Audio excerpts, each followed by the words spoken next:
Assalamualaikum warahmatullahi wabarakatuh. Halo semuanya teman-teman, selamat siang, selamat datang kembali di channel kesayangan kita, channel Ilo Entry, dan masih bersama saya Ilo. Dimanapun teman-teman berada, semoga teman-teman selalu dalam keadaan sehat walafiat tanpa kekurangan satu apapun. Amin amin ya robbal alamin. Dan pada kesempatan yang baik ini saya akan membawakan satu kisah dari Lia Maya. Wow. Dan kisah Lia Maya kali ini akan menceritakan tentang salah satu santet yang paling mengerikan, yaitu santet lugut bambu. Waduh, lugut bambu itu teman-teman tahu nggak? Itu bulu bambu tuh yang kalau ada di bambu, terus kita pegang, kita angkat tangan kita tuh ada item-item tuh, kayak rambut bambu. Nah itu gatelnya minta ampun dan sakit juga ya. Dan betapa mengerikan santet ini, bagaimanakah kengeriannya, bagaimana kedahsyatan santet lugut bambu ini? Oke. Tapi sebelum kita masuk ke dalam kisahnya, buat teman-teman yang mungkin belum subscribe channel Ilo Entry, bisa diklik dulu tombol subscribe. Jangan lupa lonceng notifikasinya juga dinyalakan agar teman-teman selalu mendapatkan notifikasi dari konten-konten yang akan kami upload selanjutnya. Dan untuk channel Ilo Entry kami upload setiap hari teman-teman ya, setiap siang jam 12 siang waktu Indonesia bagian Barat. Oke, nggak pakai berlama-lama lagi, pasti udah nggak sabaran kan untuk masuk ke dalam kisahnya. Kita langsung saja masuk ke dalam kisahnya. Dari halaman belakang rumah Bang Ilo, kita menuju ke Karawang.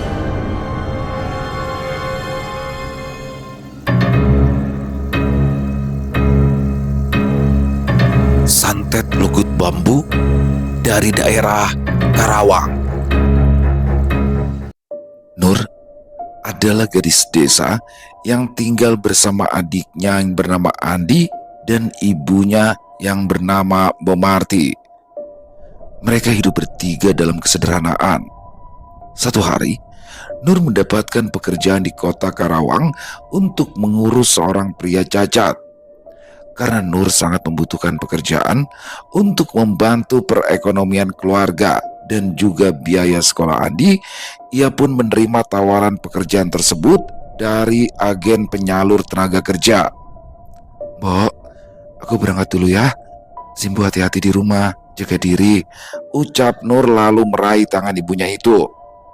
"Yang seharusnya hati-hati itu kamu, Dok. Kerja yang rajin sama jujur ya. Jaga diri, Dok, di kota orang," ucap Mbok Marti memberikan wejangan kepada anak sulungnya itu. "Ya, Mbok, aku pasti jaga diri. Andi, jaga Simbo ya. Jangan banyak keluyuran, sekolahnya yang benar," ucap Nur sambil menatap adik satu-satunya itu. "Ya, Mbak," jawab Andi dengan singkat. "Pokoknya ingat pesan Simbo. Hidup di kota orang itu jangan sembrono. Jaga sikap dan jaga adab ya, Ndok. Karena kita tidak bisa mengukur dalamnya hati manusia. Jadi jaga sikap kita, jangan sampai melukai perasaan orang lain." "Ya, Mbok, aku ngerti kok." Setelah puas perpisahan dengan ibu dan adiknya, Nur pun memasuki mobil travel yang sengaja dikirim untuk menjemput dirinya. Di dalam mobil, dari balik jendela, Nur masih saja memandangi wajah ibu dan adiknya yang masih berdiri menatap mobil yang Nur tumpangi. "Ibu, Andi, jaga diri kalian baik-baik ya," betin Nur. Tak terasa, mata yang sedari tadi berkaca-kaca pun akhirnya mengeluarkan air mata yang sudah tak bisa Nur bendung lagi. Ya, ini adalah pertama kalinya Nur merantau jauh meninggalkan adik dan ibunya. Jadi wajar saja jika Nur merasa sangat berat meninggalkan keluarganya itu. Di sisi lain, Mbok Marti merasa perasaannya tidak enak. Entah suatu kebetulan atau instingnya sebagai seorang ibu, yang jelas Mbok Marti tidak putus-putus mendoakan anak sulungnya itu. "Lindungi anakku, Gusti." Mobil travel itu pun berjalan meninggalkan halaman rumah Nur. Perlahan mulai menjauh sampai akhirnya mobil sudah tidak terlihat lagi. Namun Mbok Marti masih saja menatap kepergian Nur. "Mbok, masuk yuk," ajak Andi yang dibalas anggukan oleh Mbok Marti. Sementara di dalam mobil, Nur merasa gusar. Ia masih memikirkan kondisi ibu dan adiknya itu. Namun, karena tekadnya untuk menyekolahkan Andi sampai SMA, Nur pun menepiskan perasaannya itu. Mobil semakin jauh dari desa kelahiran Nur. Perjalanan yang panjang baru saja dimulai. Kini perlahan Nur mulai menikmati perjalanannya. Sesekali ia menatap pemandangan jalanan dari balik jendela mobil. Setelah melalui perjalanan yang cukup panjang, Nur pun tiba di rumah tempat ia akan bekerja. "Ini benar rumahnya ya mas?" tanya Nur kepada sopir travel. "Ya benar kok Mbak Nur." Nur dan sopir travel itu pun turun dari mobil, mendekati satpam rumah untuk memberitahu bahwa Nur adalah pekerja baru. Satpam rumah yang sudah diberitahu sebelumnya dan diberikan data langsung membukakan gerbang untuk Nur. "Saya cuma ngantar sampai di sini aja Mbak Nur," ucap si sopir travel itu. "Ya mas, terima kasih banyak." Setelah kepergian sang sopir, kini Nur diajak masuk ke dalam rumah oleh satpam untuk menemui calon bosnya.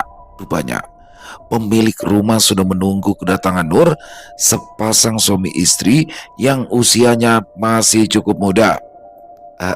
Den, Non, ini pekerja barunya," ucap satpam itu memberitahu. "Ya bagus, terima kasih banyak. Bapak silakan bisa balik lagi ke pos ya," ucap bos pria. Pak Agus pun hanya mengangguk saja dan berlalu pergi meninggalkan Nur. Sementara Nur yang masih bingung hanya berdiri mematung. "Mbak Nur ya? Duduk dulu Mbak, kami mau ngobrol dulu," ucap si bos perempuan. "Baik Non." Mereka bertiga pun duduk di ruang tamu. "Perkenalkan, nama saya Mia dan ini suami saya, Adnan." "Baik Non Mia, baik Den Adnan. Jadi begini Mbak Nur, tugas Mbak Nur itu hanya mengurus segala kebutuhan kakak kami. Sebelumnya sudah diberitahukan ya soal kondisi kakak kami?" tanya Mia. "Iya, sudah dijelaskan kok Non." Bagus, kalau begitu jadi saya nggak perlu banyak jelasin lagi ya. Intinya kerjaannya itu hanya mengurus segala kebutuhan kakak saya saja. Dan karena saya sama suami saya juga sibuk kerja, jadi kami nggak tinggal di sini. Kami akan datang ya 1 minggu sekali ketika weekend ya. Jelas Mia yang hanya dibalas anggukan oleh Nur. "Mbak Nur di sini juga nggak sendirian kok. Ada Marni juga. Cuma kalau Marni tugasnya bersih-bersih dan masak," ucap Adnan. "Baik," jawab Nur singkat. "Oke, sampai di sini obrolan kita. Nanti selebihnya urusan pekerjaan dan yang lainnya dibantu dijelaskan sama Mbak Marni ya," ucap Mia. "Baik Non, sebelumnya terima kasih banyak sudah diberikan kesempatan untuk bisa bekerja di sini ya." "Iya Mbak Nur, sama-sama, tolong kerjasamanya yang baik ya." "Baik Non." Mia pun memanggil Marni untuk mengantarkan Nur ke dalam kamarnya dan memberitahu apa saja yang harus dikerjakan oleh Nur. Sementara itu, Mia dan Adnan harus pergi ke rumah mereka sendiri karena banyak hal yang harus mereka urus dan akan kembali saat weekend tiba. "Kamar kamu di sini ya Nur, kalau kamar aku di sebelah," ucap Marni memberitahu. "Baik Mbak Marni." Nur pun langsung memasuki kamarnya itu. Ia mulai menata barang bawaannya, ditemani oleh Marni yang ikut masuk ke dalam kamar Nur. "Kamu udah tahu di sini kerjanya ngapain aja Nur?" "Udah Mbak, kata Non Mia, aku cuma ditugaskan ngurus kakaknya." "Ya, soalnya kalau urusan bersih-bersih dan masak itu urusan aku," jelas Marni yang dibalas anggukan oleh Nur. "Mbak, kakaknya Non Mia namanya siapa ya?" "Loh, kamu belum dikasih tahu ya?" tanya Marni. Nur pun hanya tersenyum sembari menggelengkan kepalanya. Dia sendiri lupa mau menanyakan hal tersebut kepada majikannya tadi. "Namanya Wijaya. Kamu bisa panggil dia Den Jaya aja." Namanya Wijaya. Oh iya, kok dia bisa lumpuh karena apa Mbak?" Setahu saya sih dulu Den Jaya itu kecelakaan di tol." "Oh gitu ya Mbak, berarti sama sekali udah gak bisa sembuh ya Mbak?" tanya Nur penasaran. "Ya kayaknya sih begitu, tapi saya juga nggak tahu sih. Ya udah Nur, kamu cepat beres-beres, terus nanti kita langsung ke kamar Den Jaya." "Iya Mbak." Setelah beberapa menit berbenah, Nur pun keluar dari kamarnya dan menemui Marni yang sedang sibuk memasak di dapur.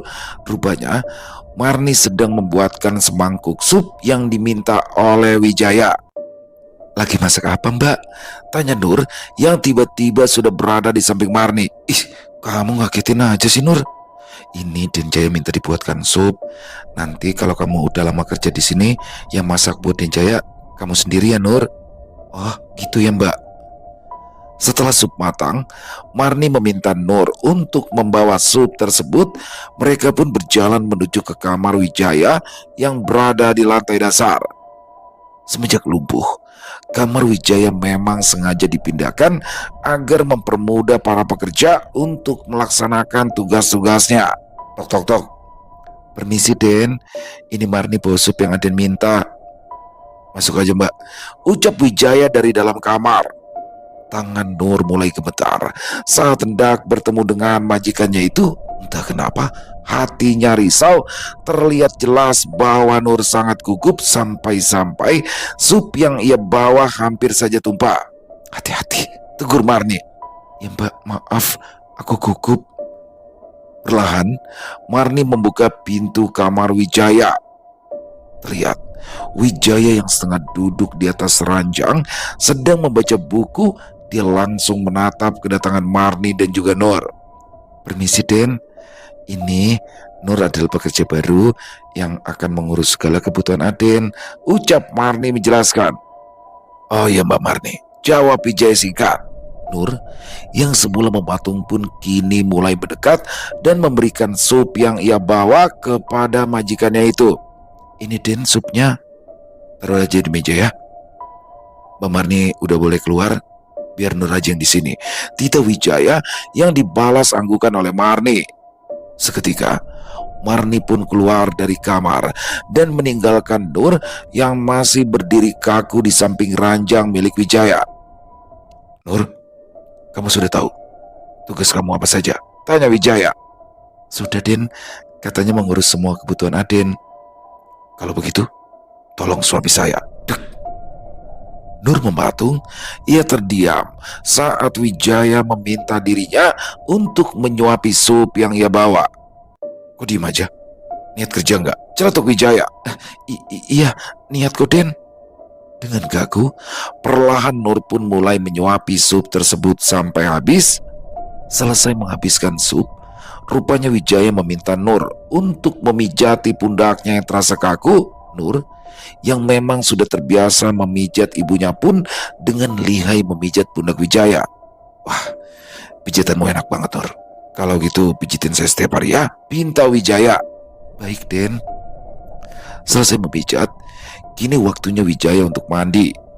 Nur pun diminta untuk mempersiapkan pakaian Wijaya dan membantu Wijaya untuk duduk di kursi roda. Seperti biasa, Wijaya akan ke kamar mandi seorang diri dengan menggunakan kursi roda dan meminta pekerjanya untuk keluar dari kamar. Nur yang sudah membereskan segala tugasnya pun langsung keluar dan menemui Marni yang sedang asyik duduk sembari memainkan ponselnya. Dan Wijaya lagi mandi ya Nur? Tanya Marni saat Nur mulai mendekati dirinya. Iya Mbak, kalau gitu kamu aja juga mandi dulu. Soalnya kamu baru sampai juga kan, pasti badan kamu lengket. Lagi pula selesai mandi pasti Aden minta buat keluar dan santai di halaman rumah, ucap Marni menjelaskan. Nur yang mendengar penuturan Marni pun hanya patuh dan pergi ke kamarnya untuk mengambil pakaian dan peralatan mandi. Selesai mandi, Marni langsung memberitahu Nur untuk langsung ke kamar Wijaya. Tok tok tok.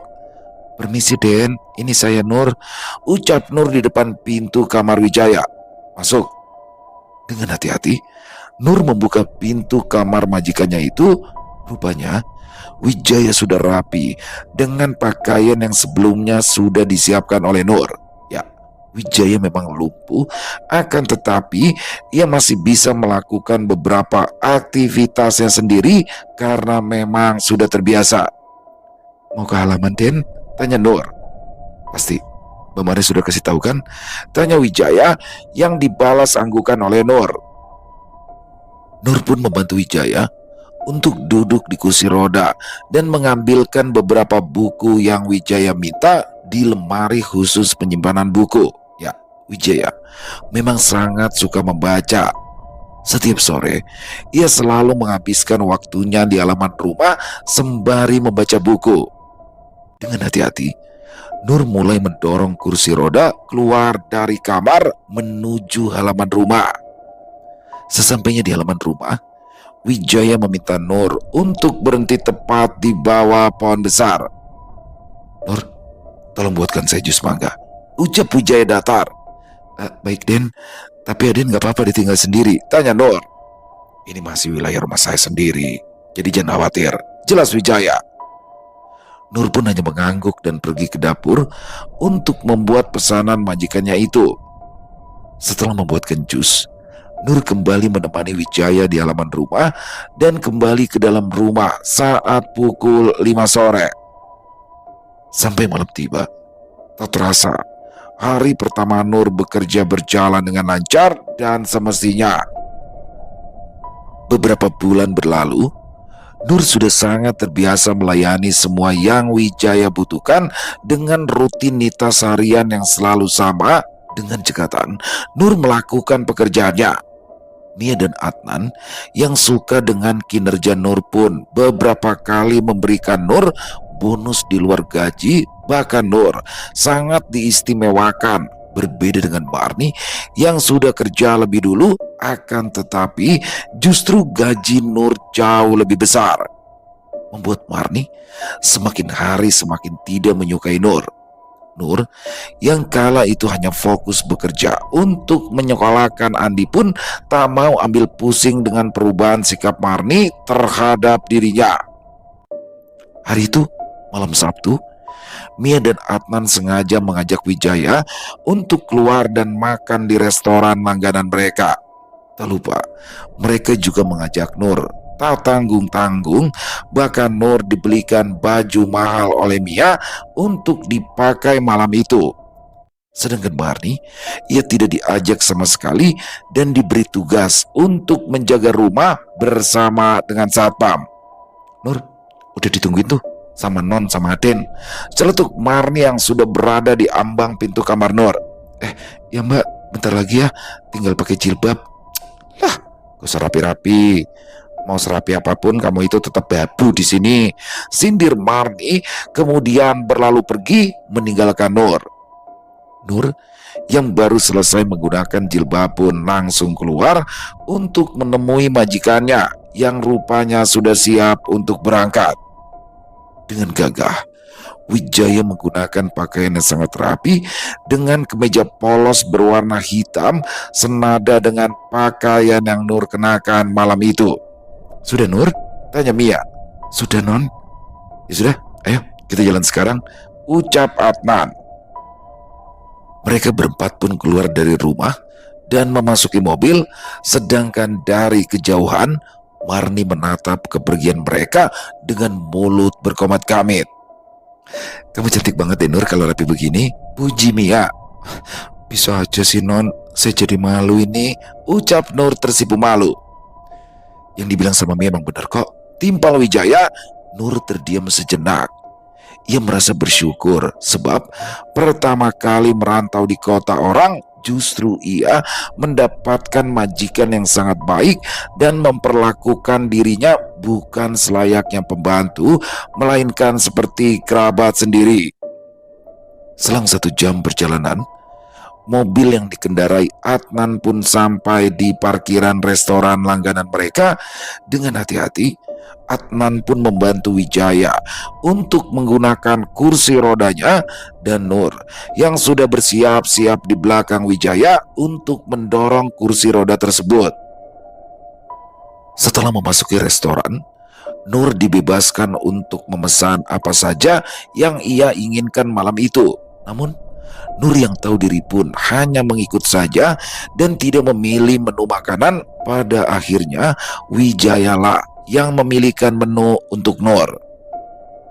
Setelah selesai menikmati hidangan, tiba-tiba saja suasana mendadak tegang saat Wijaya tiba-tiba menyodorkan kotak cincin di hadapan Nur.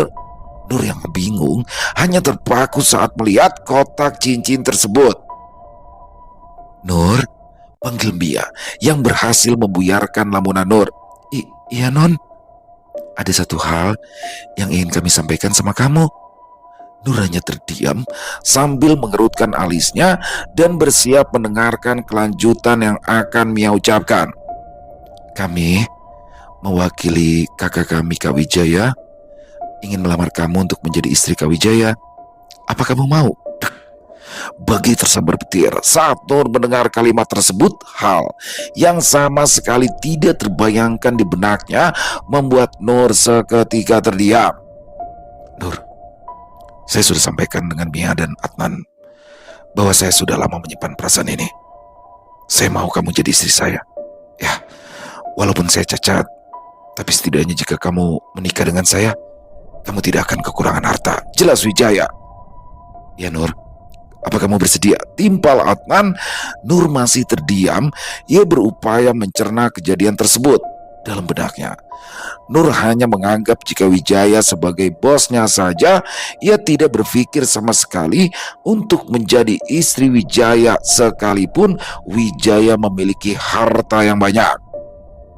Dengan menunduk dan gusar, Nur pun mulai membuka mulutnya untuk menjawab. Sebelumnya, saya minta maaf Den, Non, terutama Den Wijaya. Saya hanya fokus kerja dan saya belum siap untuk menikah, apalagi menjalin hubungan. Saya juga masih ingin terus bekerja karena saya masih memikirkan masa depan adik saya. Jadi sekali lagi saya minta maaf, saya belum bisa menerima ini semua. Wijaya yang mendapat penolakan dari Nur pun langsung membuang muka dan mengambil lagi cincin yang ia letakkan di hadapan Nur, kemudian pergi berlalu dengan kursi rodanya. Sedangkan Mia dan Adnan hanya saling tatap dan mengembuskan nafas kasar, kemudian berlalu mengejar Wijaya. Kini hanya Nur sendiri yang masih tertunduk lesu.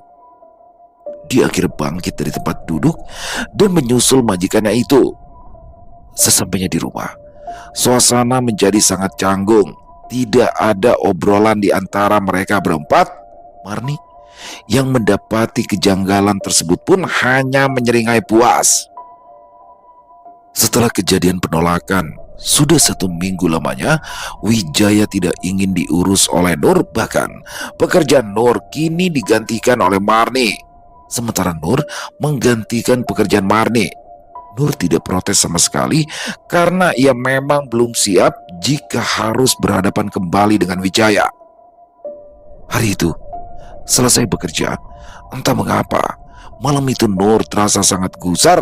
Tubuhnya mendadak gatal-gatal, bahkan tumbuh bentol-bentol yang tak tahu dari mana sumbernya. Badanku kenapa ya? Kok makin hari makin gatal? Keluh Nur sambil menggaruk-garuk tubuhnya.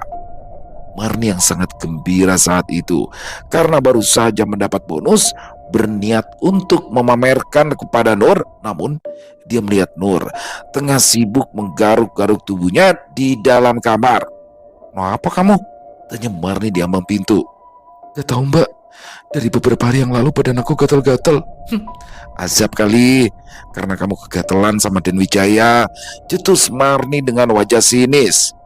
Nur hanya menghembuskan nafas kasar. Ia kembali fokus dengan gatal-gatal yang dirasakan tubuhnya itu. 1 minggu berlalu, penyakit yang Nur derita justru semakin parah. Bahkan tubuhnya kini demam dan nafsu makan sangat menurun, sehingga tubuh Nur kini menjadi kurus. Nur yang memang sudah tidak bisa lagi bekerja akhirnya dipulangkan oleh majikannya. Sesampainya di rumah, Mbok Marti yang khawatir dengan kondisi anaknya mengajak Nur untuk diperiksa ke dokter. Bahkan Nur sampai berobat ke rumah sakit berkali-kali, namun sampai saat ini tidak ada penyakit yang terdeteksi oleh dokter dan alat rumah sakit. "Dok, kita periksa lagi yuk, cari rumah sakit yang lain," tawar Mbok Marti dengan raut wajah yang gusar sambil melepas tangan Nur di samping ranjang. "Gak usah Mbok, uang yang aku bawa disimpan aja buat biaya sekolah Andi. Gak usah pikirin aku." "Mbak, jangan mikirin aku terus. Aku gak sekolah juga gak apa-apa. Yang penting Mbak Nur bisa sembuh dulu," ucap Andi yang berdiri tepat di belakang Mbok Marti. Nur tetap kekeh dengan pilihannya bahwa ia tidak ingin lagi dibawa ke rumah sakit ataupun dokter lain karena ia tak mau semua orang menjadi susah karena dirinya. Setiap hari, Mbok Marti terus berdoa di sepertiga malam untuk kesembuhan Nur. Setelah sholat, Mbok Marti yang merasa ngantuk pun tertidur di atas sajadah. Tiba-tiba saja, Mbok Marti melihat Nur sedang diikat di pohon bambu yang penuh dengan bulu bambu yang sangat gatal. Ya Allah, anakku, teriak Mbok Marti. Dengan langkah tertati, Mbok Marti berupaya mendekati tubuh Nur yang terikat di pohon bambu. Namun, saat tangannya hendak meraih tubuh Nur, tiba-tiba suara Andi terdengar memanggil-manggil namanya. Mbok, Mbok, astagfirullah. Mbok Marti tersentak. Ia terbangun dengan nafas naik turun. Andi yang melihat kegelisahan ibunya itu pun langsung bertanya, Mbok kenapa tidur di sini? Simbo ketiduran. Itu loh Mbak Nur dari tadi manggil-manggil Simbo. Ya wes, kamu jagain mbakmu dulu. Simbo mau nyopotmu kena. Ya Mbok. Andi pun pergi ke kamar Nur. Namun baru sampai di ambang pintu, Andi melihat sekelebat bayangan hitam di dekat tubuh Nur, namun hilang seketika. Yalah, tadi itu apa ya?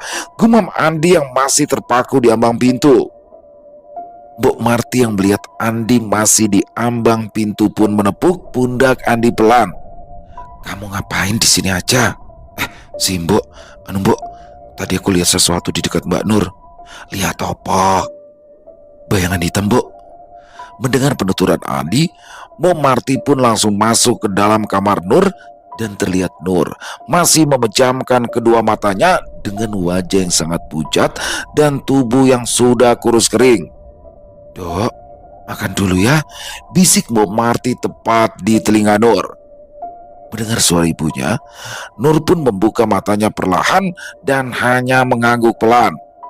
Andi, ambilkan mbakmu bubur di meja, titah Mbok Marti kepada Andi.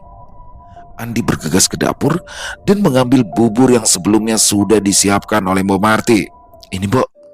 Mbok Marti langsung meraih bubur tersebut dan dengan perlahan menyuapkannya ke mulut Nur. Baru saja sesuap Nur menelan bubur tersebut, wajah Nur terlihat semakin pucat. Dia meremas perutnya yang terasa seperti ditusuk-tusuk. Sakit, Mbok, rang Nur dengan suara lirih. Yang mana yang sakit, Dok? Perut aku, Mbok, sakit, gatel. Ya Allah, kamu ini sebenarnya kenapa sih, Dok? Tiba-tiba saja Nur memuntahkan darah segar. Mbok Marti yang melihatnya sontak terkejut sekaligus panik. Ya Allah, Andi, ambilkan kain cepat, teriak Mbok Marti. Buru-buru Andi mengambil kain jarik di dalam lemari Mbok Marti. Ini Mbok, ucap Andi lalu memberikan kain tersebut kepada ibunya. Mbok Marti pun langsung meraih kain tersebut dan membersihkan bekas darah yang Nur muntahkan. Kini tubuh Nur semakin lemas, wajahnya semakin pucat dan cekung.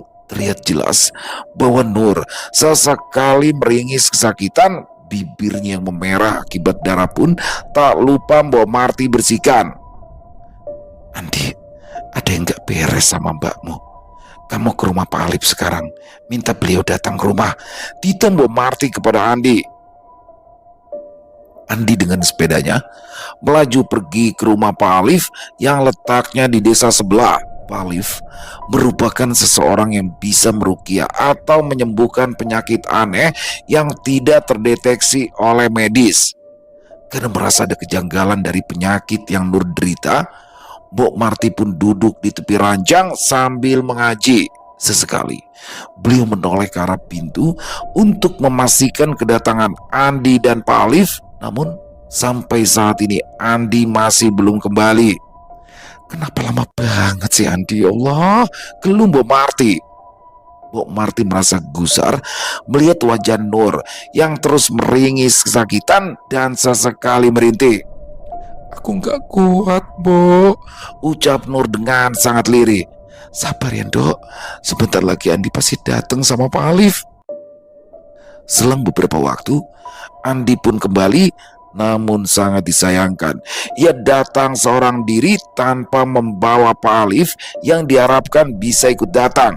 Loh, Di, kamu kok sendirian? Pak Alif yang mana? Tanya Mbok Marti bingung. Pak Alifnya belum pulang, Bu. Katanya ada urusan ke kota, pulangnya malam. Kemungkinan bisa kesininya besok. Tapi aku udah titip pesan ke anaknya kok, Mbok. Kalau Pak Alif pulang minta tolong langsung ke rumah. Jelas Andi. Mendengar penjelasan Andi, mendadak tubuh Mbok Marti menjadi lemas. Wajahnya semakin terlihat gelisah. Ia membayangkan betapa sakitnya Nur merasakan penyakit aneh tersebut. Ya Allah, ada-ada aja sih kendalanya, batin Mbok Marti. Mbok, Simbo istirahat dulu aja, biar Andi yang gantiin ngajiin Mbak Nur. Mbok Marti hanya mengangguk pelan. Ia bangkit dari duduknya dan berjalan menuju dapur. Sementara Andi bergantian menjaga Nur dan sesekali ia melantunkan ayat-ayat suci Al-Quran. Malam pun tiba. Entah mengapa malam itu terasa sangat dingin. Angin berembus sangat kencang menerbangkan daun-daun kering di halaman rumah Nur. Sesekali terdengar suara burung gagak menggema di area sekitaran rumah, membuat suasana menjadi semakin mencekam. Andi membuka pintu utama, menoleh ke kiri dan kanan, melihat suasana malam itu yang terasa sangat sunyi. Ia pun kembali menutup pintu dan memberitahu kepada Mbok Marti jika malam ini sepertinya akan turun hujan. Ambilkan beberapa selimut di lemari Simbo ya. Barangkali nanti mbakmu kedinginan. Tita Mbok Marti yang dibalas anggukan oleh Andi. Kini di dalam kamar Nur sudah tersimpan beberapa selimut dan air untuk jaga-jaga, dan benar saja apa kata Andi, baru beberapa puluh menit berlalu kini hujan turun sangat lebat bercampur dengan angin yang berembus cukup kencang, membuat suasana rumah menjadi dingin. Mbok Marti pun mengajak Andi untuk berkumpul di dalam kamar Nur dan mengaji bersama. Entah mengapa malam itu perasaan Mbok Marti sangat gelisah. Bahkan sedetik pun beliau enggan meninggalkan Nur seorang diri di dalam kamar. Lantunan ayat-ayat Al-Quran terdengar menggema di dalam rumah bersama dengan suara hujan. Tiba-tiba saja terdengar suara benturan keras dari pintu depan, sehingga membuat Andi dan juga Mbok Marti terkejut saat mendengarnya. Suara apa itu, Di? Aduh, nggak tahu, Mbok. Aku cek aja ya. Simbo di sini aja jagain Mbak Nur, ucap Andi kemudian bangkit dari duduknya. Perlahan ia berjalan menuju ruang tamu. Rupanya angin kencang berhasil membuka pintu utama yang lupa tidak dikunci.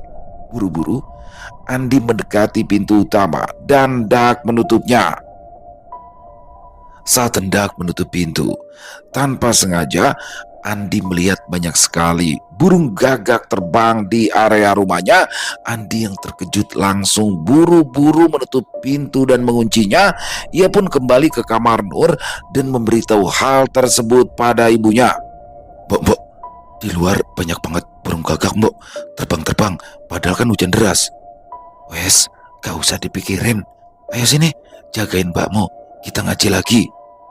Andi dan Mbok Marti kembali melantunkan ayat-ayat suci Al-Quran sembari sesekali melihat kondisi Nur. Pukul 11 malam, Nur tiba-tiba saja merasa gelisah. Tubuhnya basah akibat keringat, namun matanya masih tertutup rapat dan mulutnya meracau tidak jelas. Mbok Marti yang melihat kejadian tersebut langsung mendekati Nur. Dok, Nur, kamu kenapa? Tanya Mbok Marti sambil mengusap kening Nur yang sudah penuh dengan keringat. Entah mengapa mata Nur tidak mau terbuka sama sekali, namun tubuhnya terus meronta-ronta.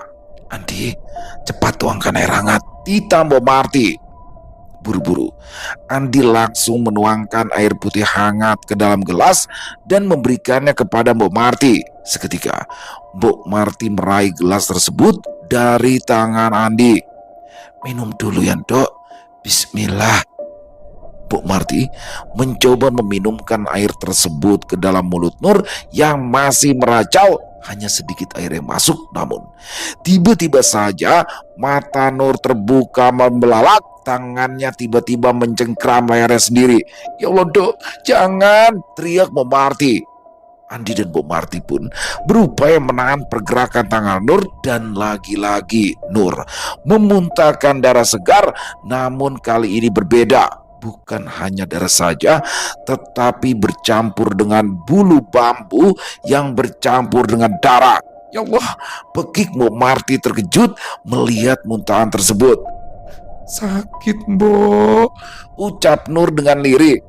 "Ya Allah, ya Gusti, siapa yang tega sama kamu, Dok?" Mbok Marti terisak melihat kondisi Nur yang semakin hari semakin memprihatinkan. Malam yang panjang itu telah berlalu. Pagi-pagi sekali terdengar suara ketukan dari pintu utama. Andi yang mendengarnya pun langsung mendekati area pintu dan membukanya. Rupanya itu adalah sosok Pak Alif yang datang karena beliau baru saja pulang dan langsung diberitahu oleh istrinya. "Assalamualaikum, Andi. Simbo ada?" tanya Pak Alif. "Alhamdulillah, Pak Alif sudah pulang. Ada, Pak, monggo masuk dulu." Pak Ali pun masuk, kemudian duduk di ruang tamu. Sementara Andi masuk memanggil ibunya, Mbok Marti, yang saat itu sedang mengganti pakaian Nur pun langsung bergegas menemui Pak Alif. "Ya Allah, Pak, alhamdulillah sampean sudah datang," ucap Mbok Marti dengan mata berkaca-kaca. Nurnya di mana, Mbok?" tanya Pak Alif. "Ada di kamarnya. Monggo saya antar." Pak Alif pun mengekor di belakang Mbok Marti dan masuk ke dalam kamar Nur. Baru saja melihat Nur, Pak Alif terkejut saat melihat aura Nur sudah hampir tertutupi aura hitam yang mengelilingi tubuh Nur. "Harus cepat sebelum terlambat," ucap Pak Alif. Mendengar ucapan Pak Alif, sontak membuat Mbok Marti menoleh. "Andi, tolong ambilkan air putih 1 gelas besar ya." Tidak Pak Alif yang melihat Andi berada di ambang pintu kamar Nur. "Iya siap, Alif," jawab Andi dan langsung berlari menuju dapur. Sesaat sampai di kamar, Andi langsung memberikan air tersebut kepada Pak Alif. Pak Alif mulai melantunkan ayat-ayat ruqyah, sementara Mbok Marti hanya berdiri kaku menatap sendu ke arah Nur. Baru setengah ayat ruqyah itu dilantunkan, tiba-tiba saja Nur membuka matanya dan menatap nanar ke arah Pak Alif. "Ulah coba campur, ieu mah urusan aing." Deg. Mendengar ucapan yang Nur lontarkan, sontak Bu Marti dan Andi saling tatap, sementara Pak Alif terus melantunkan ayat-ayat ruqyah tanpa henti. "Ulah loba campur," teriak Nur dengan lantang. Nur berteriak dengan tubuh meronta-ronta, namun pergerakan Nur ditahan oleh Andi dan Mbok Marti, sementara Pak Alif masih terus berupaya meruqyah Nur. "Sakit." "Cepat minumkan air ini," ucap Pak Alif yang memberikan air tersebut kepada Andi.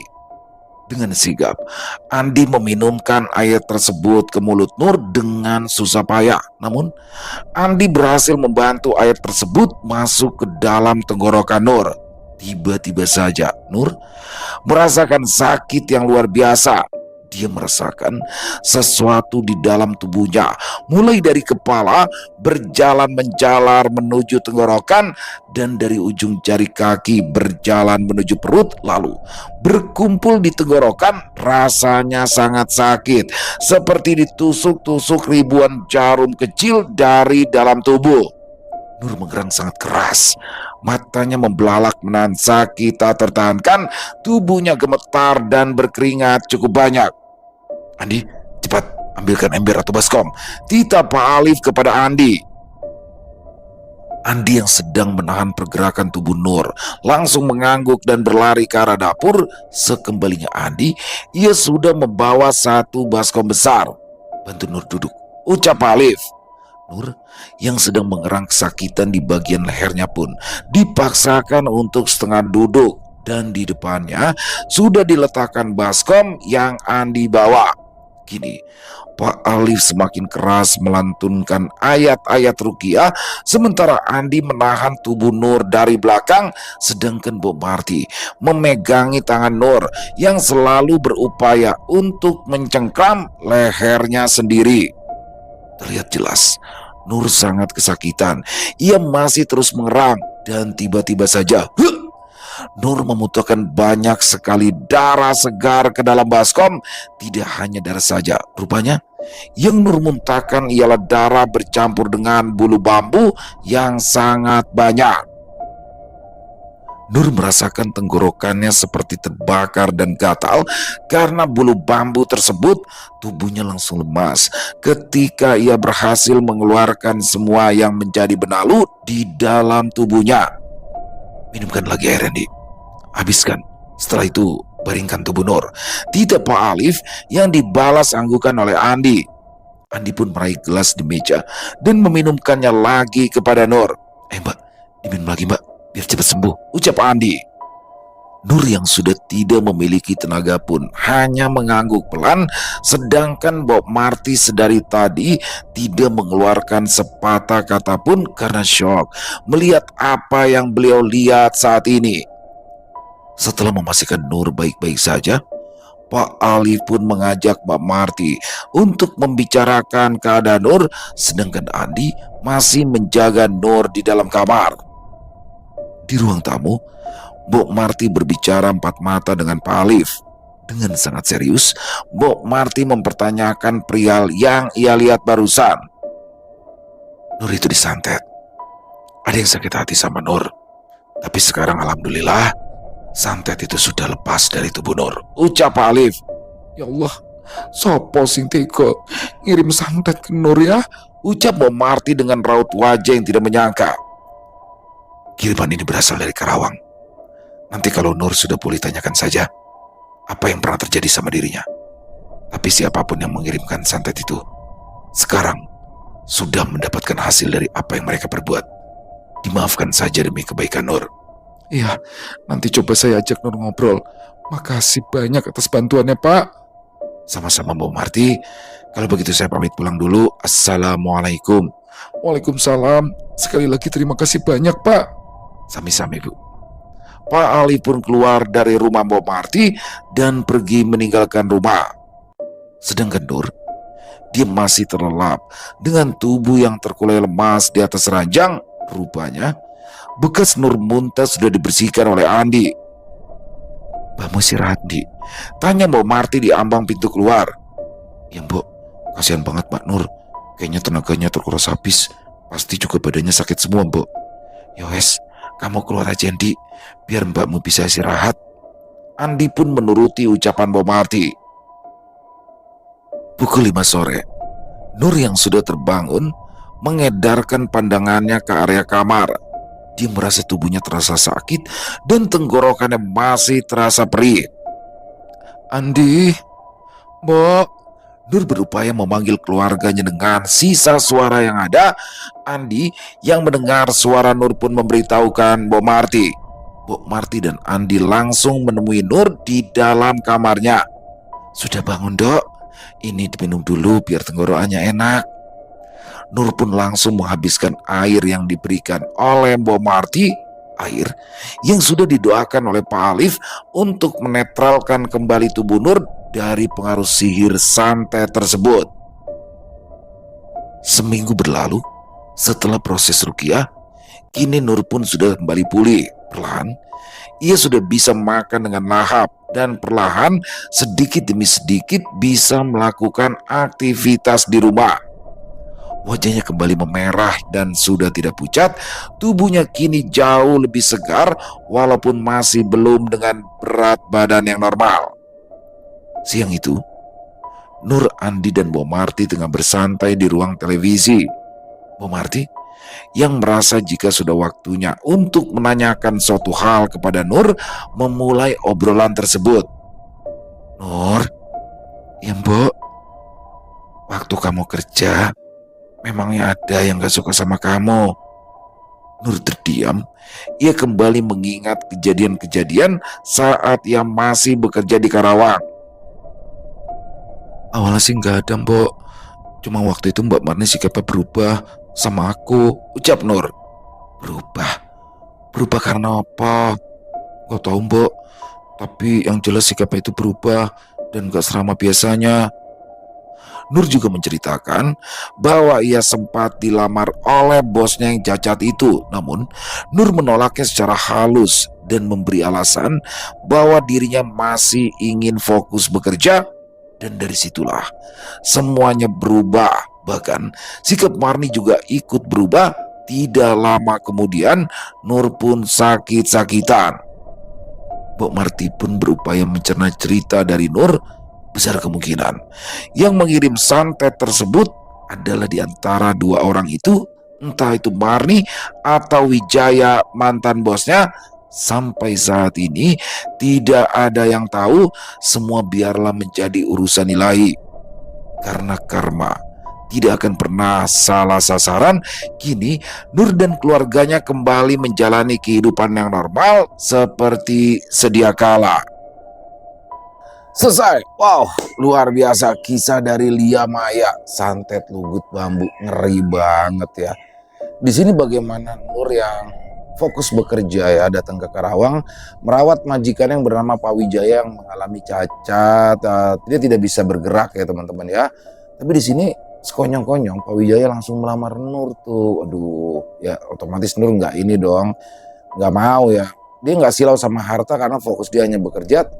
Tapi setelah dia menolak lamaran itu, mulailah tubuhnya tuh berbeda. Banyak bentol-bentol sampai akhirnya dia nggak konsen kerja, dipulangkanlah ke rumah. Sampai di rumah tambah parah. Dan ketika sudah di masa-masa kritis, alhamdulillah datangnya Pak Alif di sini.